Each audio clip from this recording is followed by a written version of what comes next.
Hello दोस्तों, SPB study point पे आप सबका स्वागत है। दोस्तों आज देखने वाले हैं बिहार दरोगा अपकमिंग वैकेंसी जो जून 2023 में आने वाली है, उसके रिगार्डिंग इडुटेरिया का वॉल्यूम फर्स्ट अभी आया है, उसका तीसरा आज सेट देखेंगे। 3 नंबर सेट को देखेंगे। इससे पहले हम 2 सेट देख चुके हैं और फुल डिस्कशन के साथ देख चुके हैं। तो आप लोग अगर नहीं देखे हैं तो वो दोनों आप देख लीजिए। और जिनका 14 मई 2023 को जो एग्ज़ाम होने वाला है बिहार एक्साइज कांस्टेबल का, उनके लिए बहुत उपयोगी होगा, चूँकि इसमें करंट है। और साथ ही साथ जितना हम डिस्कशन करा रहे हैं ऑप्शन वाइज इसमें हम डिस्कशन करते हैं, वो आप लोग के उपयोगी साबित होगा। तो आप लोग भी जरूर देखें। जिनका कांस्टेबल का एग्ज़ाम है एक्साइज कांस्टेबल का 14 मई का। तो आइए शुरू करते हैं।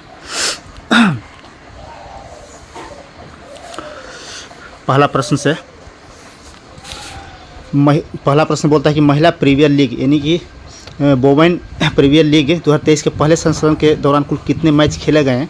तो कुल आपको 22 मैच खेले गए हैं। इसमें 22 मैच खेले गए हैं। सबसे महंगा इसमें अगर पूछा कि खिलाड़ी कौन इसमें बनी थी तो स्मृति मंधाना थी।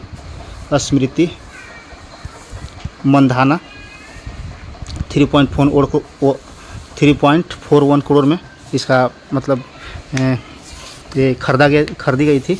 तो स्मृति मंधाना सबसे महंगी खिलाड़ी थी इसमें। नेक्स्ट क्वेश्चन है कि फरवरी 2023 में निम्नलिखित किस राज्य में विधानसभा चुनाव हुए हैं। तो फरवरी 2023 में मुख्य रूप से आपको त्रिपुरा, मेघालय और नागालैंड में चुनाव हुए हैं। मणिपुर में चुनाव नहीं हुए हैं, तो आपको मणिपुर आंसर हो जाएगा इसमें। नेक्स्ट प्रश्न कहता है तीसरा नंबर कि बिहार सरकार द्वारा प्रतिवर्ष शहीद दिवस के रूप में किस तिथि को मनाने की घोषणा किया गया है। तो शहीद दिवस आपको 15 फरवरी को मनाने की घोषणा की गई बिहार सरकार द्वारा। 15 फरवरी को आपको 23 मार्च को भी शहीद दिवस होता है।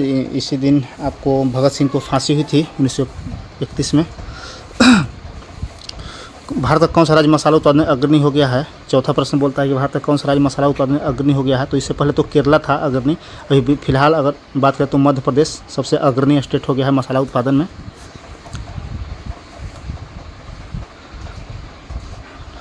नेक्स्ट प्रश्न है आपका पृथ्वी की निगरानी हेतु नासा इसरो द्वारा संयुक्त रूप से निसार का प्रक्षेपण कब तक किया जाएगा। तो निसार का प्रक्षेपण 2023 तक किया जाएगा। ये नासा है जो आपका नासा जो अमेरिका का है, इसरो भारत का है, ये दोनों द्वारा एक संयुक्त प्रक्षेपण किया जा रहा है जो 24 में किया जाएगा। श्री अन्न सम्मेलन, या आप पूछ सकता है कि मोटे अनाज के लिए उत्कृष्टता केंद्र कहाँ बनाया गया है, जहाँ प्रधानमंत्री मोदी द्वारा इसका उद्घाटन किया गया था। तो श्री अन्न सम्मेलन बेसिक मिलेट का आयोजन कहाँ किया गया। तो बेसिक मिलेट का आयोजन आपका मुख्य रूप से किया गया है नई दिल्ली में। श्री अन्न सम्मेलन बेसिक मिलेट का आयोजन किया गया है नई दिल्ली में। हाल ही के दिनों में चर्चा में रहा मतुआ महामेला का आयोजन किस राज्य में किया गया है। तो मतुआ मेला का पश्चिम बंगाल में किया गया है। पश्चिम बंगाल में मतुआ महामेला का आयोजन किया गया है। नेक्स्ट प्रश्न है कि 17वां प्रवासी दिवस के दौरान लगभग कितने देशों के प्रवासी प्रतिनिधियों ने भाग लिया था। तो टोटल इसमें अगर बात करें तो 70 देश के प्रतिनिधियों ने भाग लिया था। और प्रवासी दिवस 9 जनवरी को मनाया जाता है।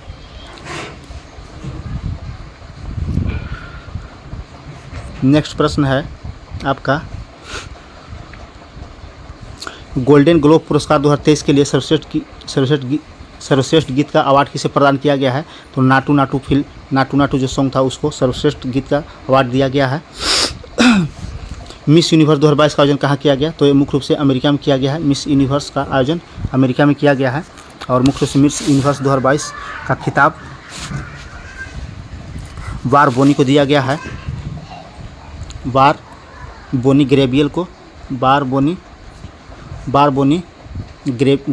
दिया गया है। बार बोनी ग्रेबियल को दिया गया है खिताब। आपका नेक्स्ट प्रश्न है कि हाल ही में आपका 11 नंबर प्रश्न है कि हाल ही में किसे विश्व के सबसे ऊंचे युद्ध क्षेत्र सियाचिन की कुमार पोस्ट पर तैनात किया गया है। तो सबसे ऊंचे सियाचिन पर किसको कुमार पोस्ट पर आपको नियुक्त किया गया है। तो इसमें मुख्य रूप से शिवा चौहान है, इनको नियुक्त किया गया है। नेक्स्ट प्रश्न है कि इंडोनेशिया मास्टर्स बैडमिंटन का पुरुष एकल खिताब किसने जीता। तो इंडोनेशिया मास्टर्स बैडमिंटन पुरुष का खिताब जोनाथन क्रिस्टी द्वारा जीता गया है, जोनाथन क्रिस्टी द्वारा जीता गया है। अंतर्राष्ट्रीय महिला दिवस 2023 का थीम क्या है? अंतर्राष्ट्रीय महिला दिवस 8 मार्च को मनाया जाता है, 8 मार्च को मनाया जाता है अंतर्राष्ट्रीय महिला दिवस। इसका थीम था digital all innovation and technology for gender equality, यानी कि इसमें कहता है कि इसका थीम मुख्य रूप से अगर पूछा जाए, पहले तो पूछेगा आपकी अंतर्राष्ट्रीय महिला दिवस कब मनाया जाता है, तो अंतर्राष्ट्रीय महिला दिवस बिहार दरोगा 2446 में पूछा हुआ है कि कब मनाया जाता है, तो 8 मार्च को मनाया जाता है। इसका इस बार थीम क्या था 2023 का? तो इसका थीम था digit all innovation and technology for gender equality, इसका थीम था।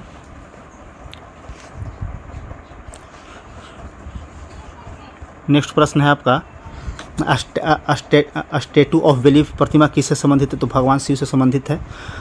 क्वाड शिखर सम्मेलन 2023 का आयोजन कहाँ से किया जाएगा? तो क्वाड शिखर सम्मेलन 2023 का आयोजन मुख्य रूप से ऑस्ट्रेलिया में किया जाएगा। इससे पहले जापान में किया गया था 2022 में जापान में किया गया था। इसका 4 सदस्य देश हैं, जैसे पूछा क्वाड सदस्य कौन कौन से देश हैं? तो जापान है, भारत है, अमेरिका और ऑस्ट्रेलिया। ये चार के चारों सदस्य हैं, जो चारों के चार देश हैं वो क्वाड का सदस्य हैं। नेक्स्ट प्रश्न कहता है कि किस शहर को सर्वश्रेष्ठ हेरिटेज सिटी का पुरस्कार दिया गया है? तो अहमदाबाद को दिया गया है हेरिटेज सिटी का पुरस्कार। नेक्स्ट प्रश्न बोलता है कि एयर इंडिया ने किसके साथ अपने विलय की मंजूरी ली है? तो एयर इंडिया ने किसके साथ अपने विलय की मंजूरी दी है? तो ये आपको विस्तारा एयरलाइंस के साथ अपना विलय की मंजूरी दिया है, विस्तारा एयरलाइंस के साथ इसका विलय होगा।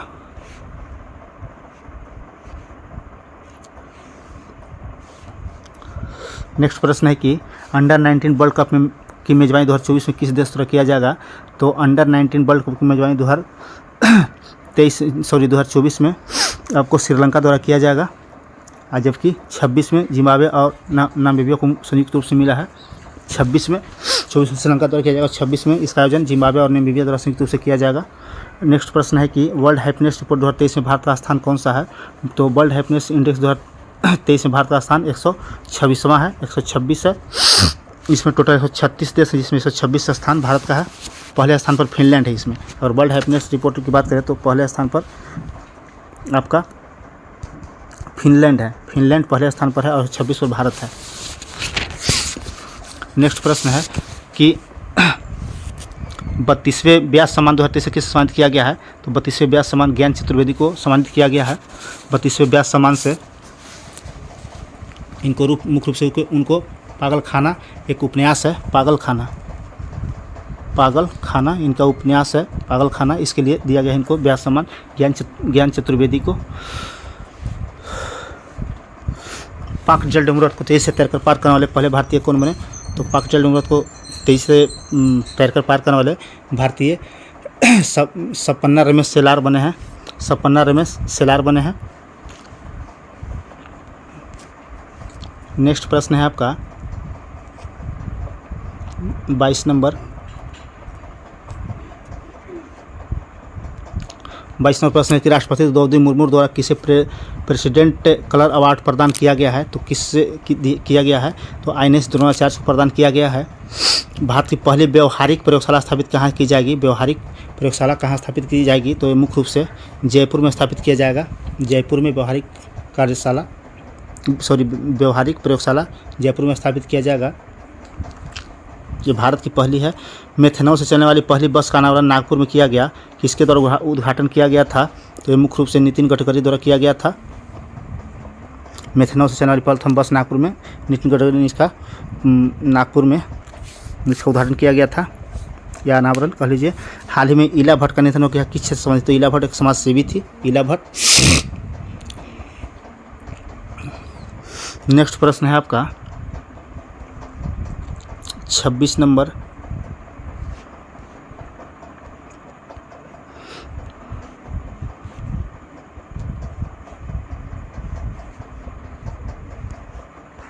26वां प्रश्न, भारत का दूसरा सबसे बड़ा नदी बेसिन? तो पहला तो गंगा नदी बेसिन है और दूसरा आपका हो जाएगा गोदावरी नदी बेसिन। सर्वाधिक ऊंचाई पर स्थित दर्रा कौन सा है? तो नाथुला सिक्किम है जो सबसे ऊंचाई पर स्थित है। केसर मिश्रण है किसका? तो केसर मिश्रण मुख्य रूप से है आपका बीज एवं कलियों का मिश्रण है। मिकिर की पहाड़ी असम में है। और राष्ट्र की बात करें तो मिसमी, अबोर इत्यादि पहाड़ी जो अरुणाचल प्रदेश में है। सिक्किम में तो आप देखिए नाथुला दर्रा है, और एक जेलेपला दर्रा भी सिक्किम में है आपका। वृक्षों काटने से बचाने हेतु चिपको आंदोलन कहाँ से हुआ था? उत्तराखंड में चमोली जिले में हुआ था। यह मुख्य 1970 में हुआ था, जो सुंदरलाल बहुगुणा से संबंधित थे। निम्न में से किसका संबंध परिस्थिति संतुलन से नहीं है? तो परिस्थिति संतुलन से संबंधित वन रोपण है, जल प्रबंधन है, वन्यजीव सुरक्षा है। औद्योगिक प्रबंधन जो होता है वो आपका परिस्थिति संतुलन से संबंधित नहीं है। निम्नलिखित से कौन सा देश स्थलरुद्ध है? तो स्थलरुद्ध देश हंगरी मुख्य रूप से है। ये चारों तरफ से लैंडलॉक है हंगरी, और यह आपका यूरोप का देश है, और इसका राजधानी बुडापेस्ट है। इसकी राजधानी बुडापेस्ट है। वनस्पति जलवायु का सही सूचकांक है, किसने कहा था? तो ये मुख्य रूप से थॉर्नट वेट ने कहा था कि वनस्पति है जलवायु का सूचक है। जैसे लाइकेन है जो वायु प्रदूषण का सूचक है। वायु प्रदूषक पूछा कि वायु प्रदूषण का सूचक कौन है? वायु प्रदूषण का सूचक कौन है? तो मुख्य रूप से लाइकेन है। ये सब प्रश्न याद रखिएगा, एग्जाम में आता है। नेक्स्ट प्रश्न है कि भारत में अप्रत्यक्ष निर्वाचन की पद्धति किस वर्ष प्रारंभ की गई थी? तो अप्रत्यक्ष निर्वाचन 1992 में शुरू की गई, 1892 के एक्ट के तहत शुरू हुई थी। और यहाँ पे 1892 में और कार्य हुए थे, जैसे कि बजट पे बहस करना इसी के समय शुरू हुआ था भारतीयों को। और अप्रत्यक्ष निर्वाचन की प्रथा भी यहीं से शुरू हुई थी। 1861 की बात करें तो 1861 में मुख्य रूप से आपको इसमें हुआ था कि जो अध्यादेश होता है गवर्नर जनरल का जारी करने का शक्ति इसी से मिला था। और बहुत से हुए थे, मगर बहुत सारा चर्चा नहीं करेंगे क्योंकि लंबा पीपीटी हो जाएगा। आगे प्रश्न बोलता है कि कौन सी घटना सबसे पहले घटी? तो सबसे पहली 1765 में इलाहाबाद से संधि हुई। तृतीय आंग्ल युद्ध 1790 से 92 तक चला। प्रथम आंग्ल युद्ध आपका मराठा युद्ध है। प्रथम आंग्ल मराठा युद्ध आपका 1775 से 82 तक चला। और एक बच गया सलवाई की संधि, तो 1782 में हुआ था। इस प्रकार से हम देख सकते हैं कि 1765 में पहली घटना इलाहाबाद की संधि हुई थी, जो सबसे पहले हो जाएगा।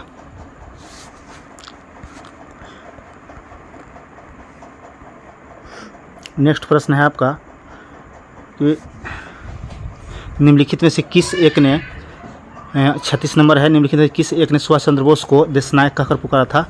तो देशनायक और एक होता है इनको कहा जाता है, एक और अन्य नाम है देशभक्तों का देशभक्त। तो देशभक्तों का देशभक्त तो महात्मा गांधी कहते हैं। यहाँ पूछ रहा है क्वेश्चन कि देशनायक किसे कहा गया? देशनायक किसके द्वारा कहा गया इन्हें? तो रविन्द्रनाथ टैगोर द्वारा कहा गया था देशनायक। रविन्द्रनाथ टैगोर द्वारा इनको कहा गया था देशनायक। और देशभक्तों का देशभक्त महात्मा गांधी द्वारा कहा गया था। नेक्स्ट प्रश्न कहता है कि भारत छोड़ो आंदोलन जो 1942 में शुरू हुआ था, भारत छोड़ो आंदोलन जो आपका 1942 में 8 अगस्त 1942 को शुरू हुआ था। भारत छोड़ो आंदोलन के समय भारत का प्रधान सेनापति कौन था? तो लॉर्ड बेवेल था। अगर गवर्नर की बात करें तो कौन था? गवर्नर लॉर्ड लिनलिथगो था। और प्रधान सेनापति लॉर्ड बेवेल था, जो आगे चल के गवर्नर भी बना था। मुस्लिम लीग द्वारा जो 16 अगस्त 1946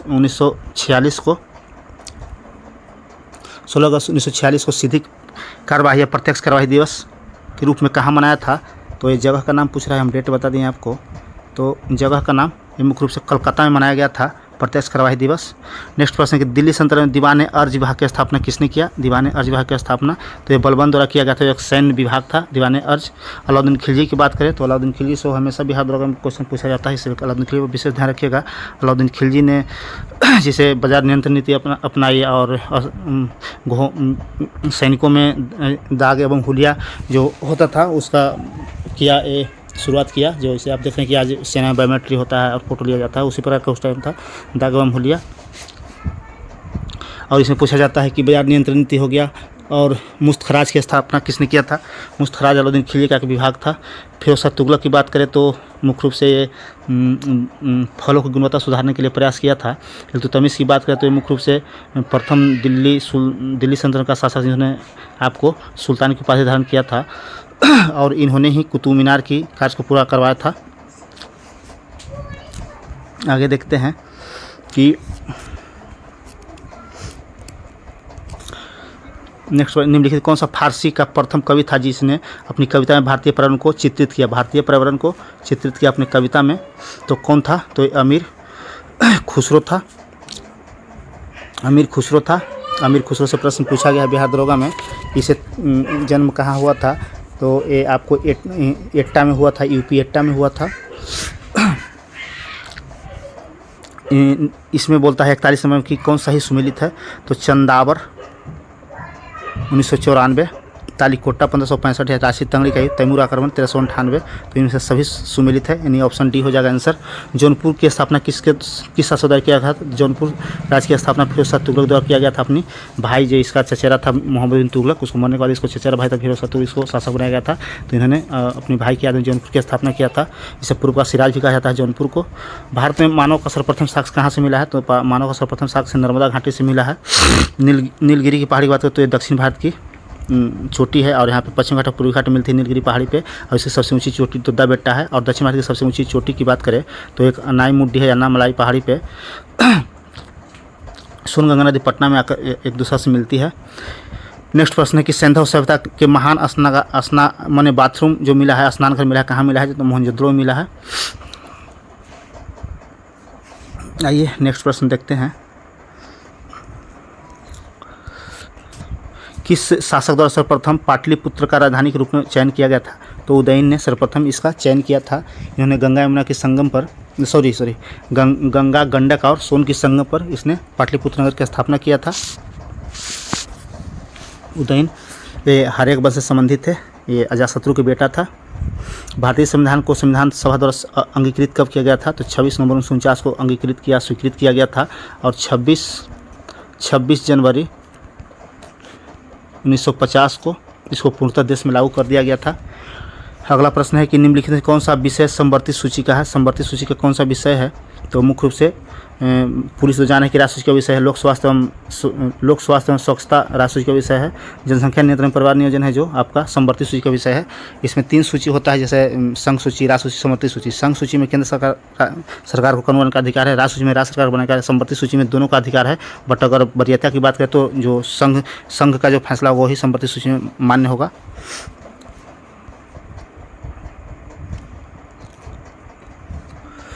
नेक्स्ट प्रश्न है कि भारतीय संविधान कौन सा भाग संविधान की आत्मा कहलाता है? तो अगर देखिए यहाँ क्वेश्चन यही फंसाएगा कि आत्मा किसे कहते हैं, तो यहाँ तो सीधा उद्देश्य का प्रस्तावना हो जाएगा। अगर यही व्यक्ति की बात करें कि संविधान की आत्मा किसे कहते हैं, मौलिक अधिकार डॉक्टर बी आर अम्बेडकर द्वारा किसे संविधान की आत्मा कहा गया है? तो संवैधानिक विचारों का अधिकार को संविधान की आत्मा कहा गया है। जो अनुच्छेद 32 होता है इसी को संविधान की आत्मा कहा जाता है। भारतीय संविधान कौन सा अनुच्छेद केंद्रीय सतर्कता आयोग का वर्णन करता है? तो इनमें से कोई नहीं हो जाएगा। एक संवैधानिक निकाय नहीं है, इसको संसद द्वारा बनाया गया था कानून पारित करके, और संथानम समिति की सिफारिश पर इसको स्थापना की। संथानम समिति की सिफारिश पर इसकी स्थापना की गई थी।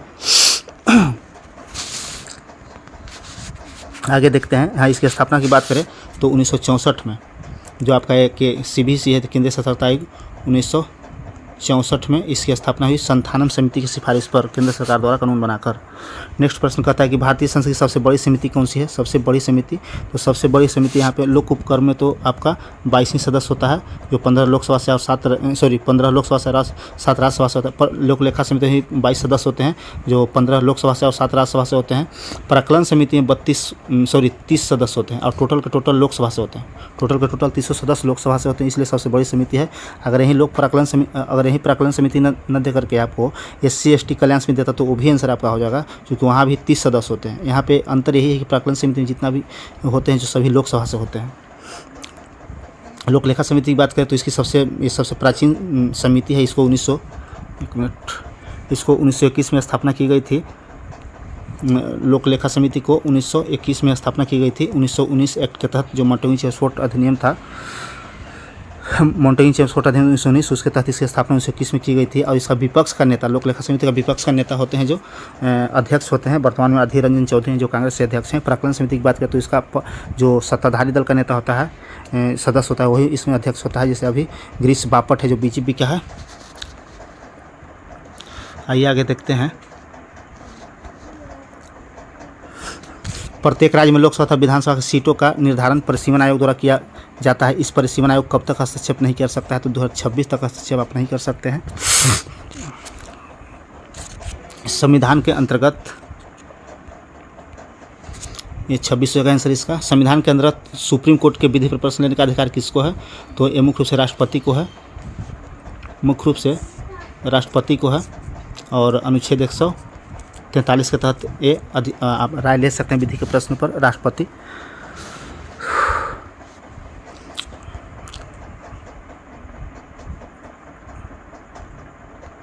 राज्य सरकार का कार्यकारी अध्यक्ष या संवैधानिक प्रमुख कौन होता है? तो संवैधानिक प्रमुख या कार्यकारी अध्यक्ष मुख्य रूप से राज्यपाल हो जाएंगे। और ये बोलता है कि राज्य सरकार वास्तविक अध्यक्ष कौन होता है? मुख्यमंत्री हो जाएंगे। और केंद्र में पूछेगा कि केंद्र सरकार का कार्यकारी अध्यक्ष या संवैधानिक प्रमुख कौन है? तो आपको राष्ट्रपति हो जाएंगे, राष्ट्रपति हो जाएंगे। अगर यही वास्तविक लगा देगा तो फिर पीएम हो जाएंगे, पीएम हो जाएंगे। तो ये सब याद रखिएगा। छोटी छोटी अगर यहाँ पॉइंट हटा दिया या जोड़ दिया जाए तो इसका आंसर बदल जाता है। तो कार्यकारी अध्यक्ष संवैधानिक प्रमुख पूछेगा तो ठीक है, राज्यपाल हो जाएंगे। अगर वही वास्तविक पूछता तो मुख्यमंत्री हो जाता। अगर केंद्र में बात करें तो वास्तविक पूछेगा तो पीएम हो जाएगा। ऐसे ही नाम मात्र के पूछे तो राष्ट्रपति हो जाएंगे। सतत विकास के लिए क्या आवश्यक है? सतत विकास के लिए तो जैविक विविधता का संरक्षण, प्रदूषण पर नियंत्रण, निर्धनता को घटाना, ये सभी उपयुक्त सभी हो जाएगा। वर्षा की मात्रा निर्भर करती है, वायुमंडल की नमी पर निर्भर करती है वर्षा की मात्रा। नगरीय एवं औद्योगिकरण हानिकारक है, आपको इसमें हो जाएगा, उपयुक्त सभी के लिए हो जाएगा। संतुलन विकास के लिए, पर्यावरण परिस्थिति के लिए, जैव विविधता के संरक्षण के लिए नगरीय एवं औद्योगिकरण हानिकारक है। नेक्स्ट प्रश्न है आपका कि साइलेंट वैली परियोजना किस राज्य में, साइलेंट वैली किस राज्य में है? तो केरला में है, मुख्य रूप से केरला में है। भारत में सबसे अधिक जैव विविधता संपन्न क्षेत्र कौन सा है? तो पश्चिमी घाट और पूर्वी हिमालय, दुग होता है, पश्चिमी घाट और पूर्वी हिमालय। यहाँ हिमालय, ये दो क्षेत्र हैं जो भारत में है। और एक अंडमान निकोबार में भी हॉटस्पॉट क्षेत्र है। तो भारत में सबसे अधिक जैव विविधता पश्चिमी घाट में है और पूर्वी हिमालय में भी है। तो अगर दोनों देगा तो दोनों आंसर दीजिएगा। आइए आगे देखते हैं। 59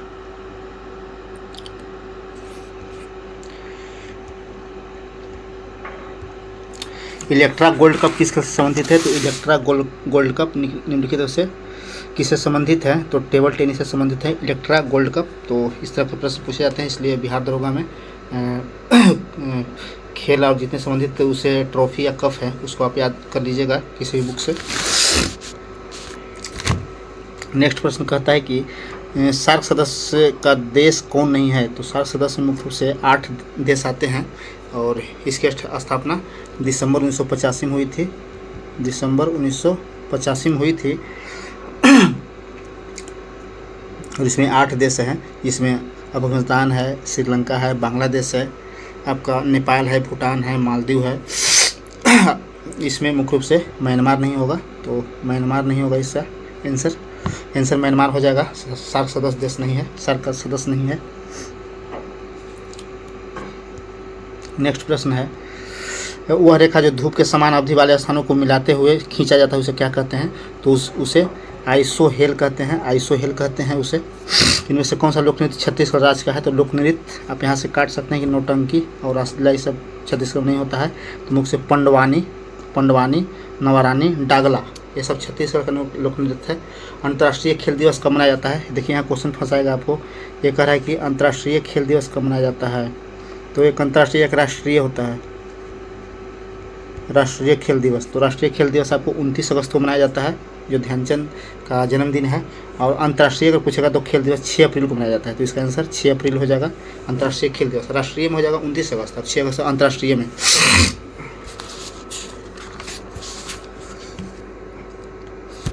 नेक्स्ट प्रश्न है आपका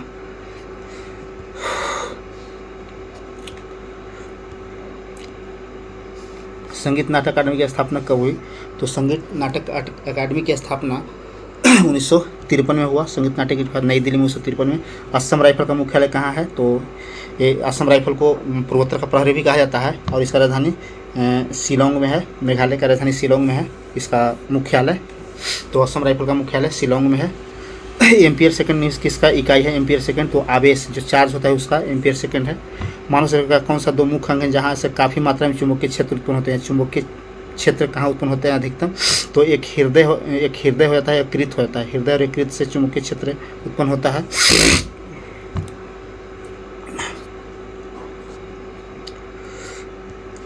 नेक्स्ट प्रश्न, प्रतिवर्ती धारा का आविष्कार किसने किया था, यानी प्रतिवर्ती धारा का आविष्कार किस वैज्ञानिक ने किया था, तो एक निकोल टेस्ला किया था। टेस्ला द्वारा एसी जो करंट होता है उसका स्थापना किया। विभवांतर जो स्थिति रखते हुए एक परिपथ का प्रतिरोध आधा कर दिया जाए तो धारा का प्रभाव पड़ेगा।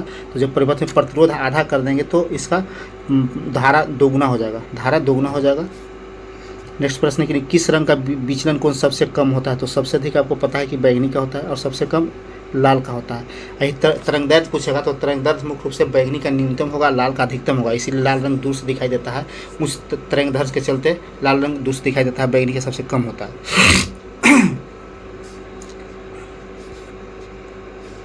नेक्स्ट प्रश्न है आपका,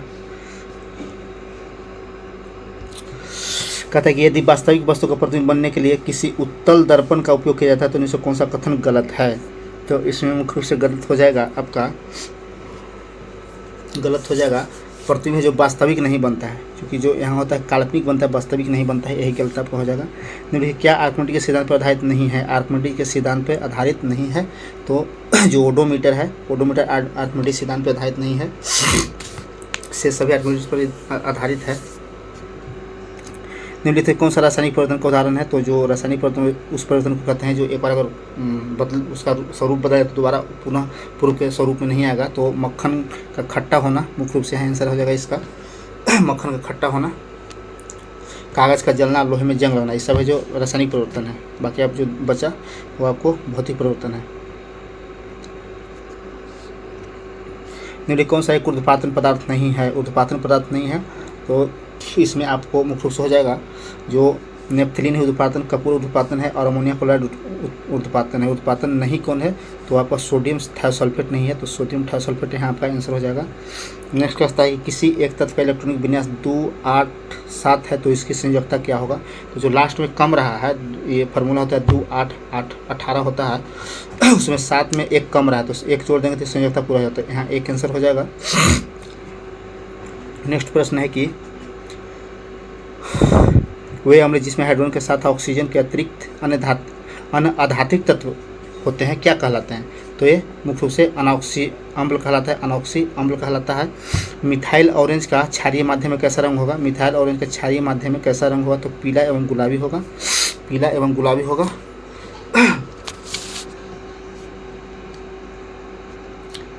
नेक्स्ट प्रश्न है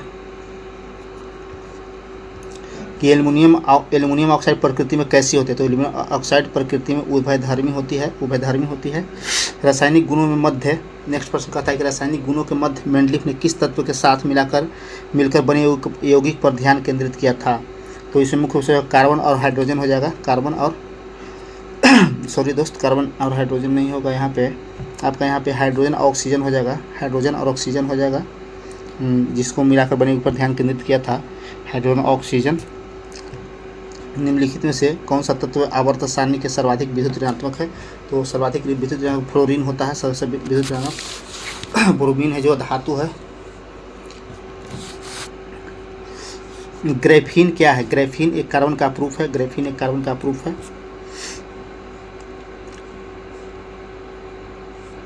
नेक्स्ट प्रश्न है यूट्रोफिकेशन के परिणाम स्वरूप निम्नलिखित में से किसका न्यूनीकरण होता है, यूट्रोफिकेशन के परिणाम स्वरूप किसका न्यूनीकरण होता है, तो विलीन ऑक्सीजन का न्यूनीकरण होता है। निम्नलिखित कौन सा एक कीटभक्षी पौधा नहीं है, तो कीटभक्षी पौधा प्रोथैलस, जो प्रोथैलस वो कीटभक्षी पौधा नहीं है। घटपर्णी जो पौधा है मुख्य रूप से कीटभक्षी पौधा जो मेघालय में पाया जाता है। आपको वनिस फ्लाई ट्रैप भी है, सैंडी भी है, सब है कीटभक्षी, प्रोथैलस नहीं है।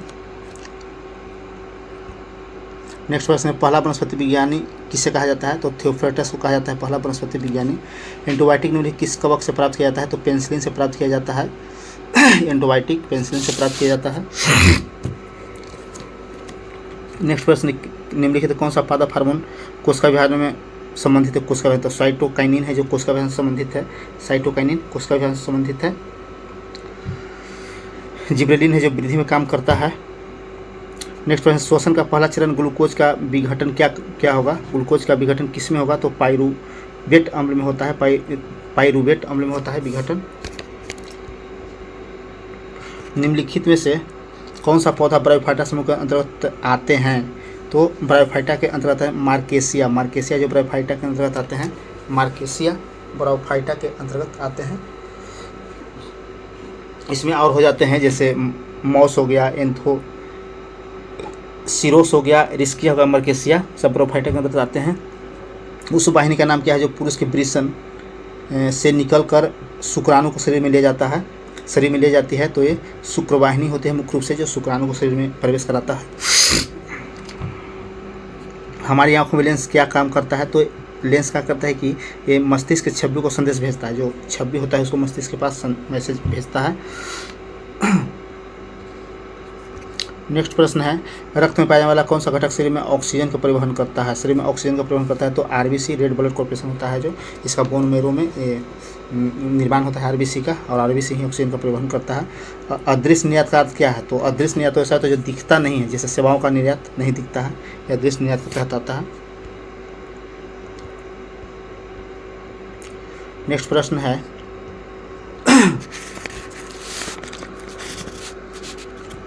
कि छठी पंचवर्षीय योजना के दौरान में कौन सा एक कार्यक्रम शुरू किया गया था? तो एकीकृत ग्रामीण प्रणाली शुरू की गई थी छठी पंचवर्षीय योजना के अंतर्गत। और जो 5वीं पंचवर्षीय योजना था 1 वर्ष पूर्व ही खत्म हो गया था, इसको भी याद रखिएगा। प्रच्छन्न बेरोजगारी का क्या अर्थ होता है? तो प्रच्छन्न बेरोजगारी का श्रमिक की सीमांत उत्पादकता शून्य होना का अर्थ होता है। प्रच्छन्न बेरोजगारी का अर्थ होता है श्रमिक की सीमांत उत्पादकता शून्य होना। नेक्स्ट प्रश्न है आपका, कि राष्ट्रीय आय समिति का गठन किस वर्ष किया गया था? तो 1949 में किया गया था। और पीसी महान लोबिस को इसका अध्यक्ष बनाया गया था। तो इस प्रकार से आपको 195 प्रश्न जो था, जो जीके जीएस का ख़त्म हुआ। और इसमें देख लीजिएगा आपका जो मैथ का है, और इसका पीडीएफ भी किन्हीं को चाहिए तो बोलिएगा, हम कोई माध्यम हमको बताइएगा, उस माध्यम से आपको हम पीडीएफ भेज देंगे। ठीक है, इसको मैथ भी देख लीजिएगा। तो मैथ को हम धीरे धीरे बढ़ा देते हैं, आप लोग देख लीजिए और रोक करके इसको बना लीजिएगा। और 100 में कितना आप लाते हैं उसको ज़रूर कमेंट अश्योर करिएगा, क्योंकि बहुत ही उपयोगी सारी, मतलब क्या कहा जा सकता है कि बहुत, जब आप कमेंट शेयर करते हैं तो आपको अपने आप में एक मतलब आत्मविश्वास जगता है कि चलो 100 में इतना हमने सही किया, और अच्छा लगता है। तो आप लोगों को शेयर कीजिए, क्योंकि अभी तो वैकेंसी आने में देर है, फिर भी प्रिपरेशन जो अभी से करें इनको सफलता मिलेगा। और खास करके उन बच्चों को भी शेयर करिए जो 24 मई 2023 को जो एग्ज़ाम देने वाले हैं बिहार को एक्साइज को कांस्टेबल का। तो लास्ट तक देखने के लिए धन्यवाद।